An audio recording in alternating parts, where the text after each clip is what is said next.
નમસ્કાર, હું આપની સામે એક સુંદર મજાની વાત લઈને આવી રહ્યો છું. એક સરસ મુદ્દો છે તે મારે આપની સમક્ષ રજૂ કરવો છે. મેં અગાઉ વાત કરી હતી એમ કે કોઈ પણ ઘટના બને ને ત્યારે ઘટનાના મૂળ સુધી જવું જોઈએ, જેથી કરીને એના વિશે સંપૂર્ણ માહિતી છે તે આપણને મળી જતી હોય છે. કારણ કે પછી એ વાત વિસરાઈ જતી હોય.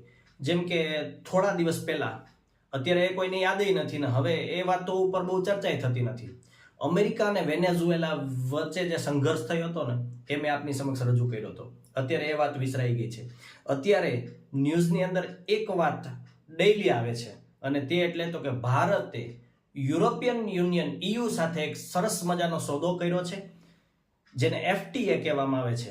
ત્યારે આજે આપણે એ સમજવાના છે કે EU શું છે, FTA શું છે, EU ક્યાં આવેલું છે, એ બધાને સમજવાનો આપણે પ્રયત્ન કરવો પડશે. પણ પહેલા મારે તમને એ સમજાવવું પડશે કે EU એટલે શું. તો કે EU એટલે એનું ફૂલ ફોર્મ છે યુરોપિયન યુનિયન. એનો અર્થ એવો કે યુરોપના 48 દેશોમાંથી 27 દેશોનું એક સુંદર મજાનું સંગઠન છે, રાજકીય અને આર્થિક સંગઠન છે, જેનું નામ છે EU, જેની સ્થાપના 1993માં થઈ હતી. યુરોપના જ દેશોએ મળી અને એની સ્થાપના કરી હતી. એમાંથી મોટા ભાગના દેશોનું ચલણ એક જ છે અને તે એટલે યુરો. એટલે આવી રીતનું EU મહત્વપૂર્ણ સંગઠન છે. વેપારની દ્રષ્ટિએ તો ખૂબ જ ફાયદાકારક છે. એટલે એમની સાથે EU સાથે ભારતે એક સોદો કર્યો છે, જેને FTA કહેવામાં આવે છે. એટલે કે ફ્રી ટ્રેડ એગ્રીમેન્ટ તરીકે ઓળખવામાં આવે છે. FTA એટલે ફ્રી ટ્રેડ એગ્રીમેન્ટ. પણ એ પહેલા આપણે જોઈએ કે EU ક્યાં આવેલું છે, એ મારે તમને સમજાવવું છે. તો જુઓ તમે, આ દુનિયાનો નકશો છે. આમાં જ્યાં જ્યાં બ્લુ દેખાય છે ને એ બધું પાણી છે.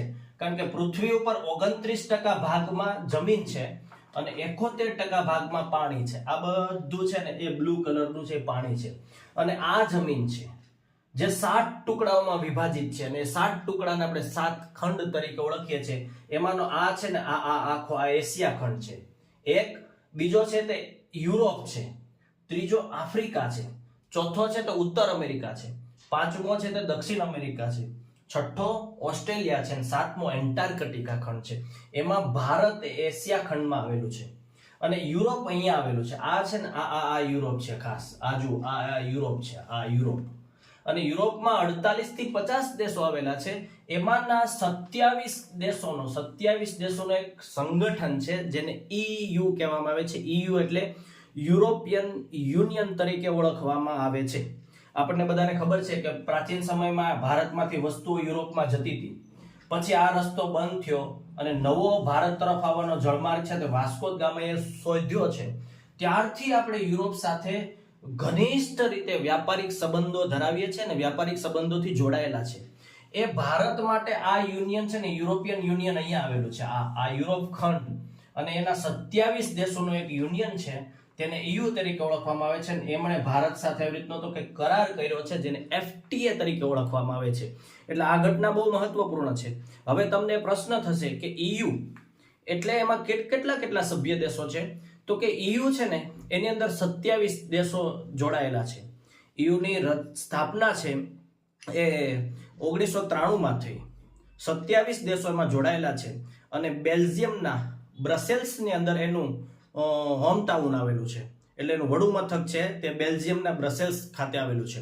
હવે હું તમને યાદી આપીશ કે કેટલા દેશો, તો કે 27 દેશો. એ 27 દેશો કયા કયા છે એની હું તમને વાત કરું છું. બધા જ યુરોપના દેશોનું એક સંગઠન છે અને વેપારની દ્રષ્ટિએ ખૂબ મહત્વપૂર્ણ સંગઠન છે.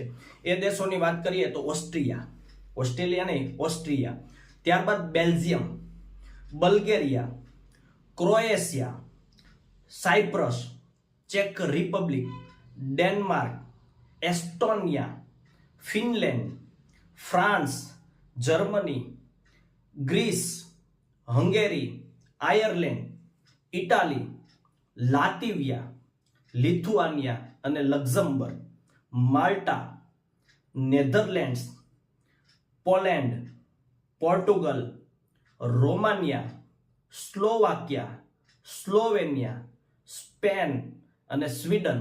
આ 27 દેશોનું એક સંગઠન છે જે રાજકીય અને આર્થિક સંગઠન છે, જેને EU તરીકે ઓળખવામાં આવે છે. EU મતલબ યુરોપિયન યુનિયન, અને તે એટલે તો કે આ યુરોપિયન યુનિયન અહીંયા આવેલું છે, એની સાથે આપણું આ જે ભારત છે તેમણે એક મહત્વપૂર્ણ સોદો કર્યો છે જેને FTA તરીકે ઓળખવામાં આવે છે, ફ્રી ટ્રેડ એગ્રીમેન્ટ તરીકે ઓળખવામાં આવે છે.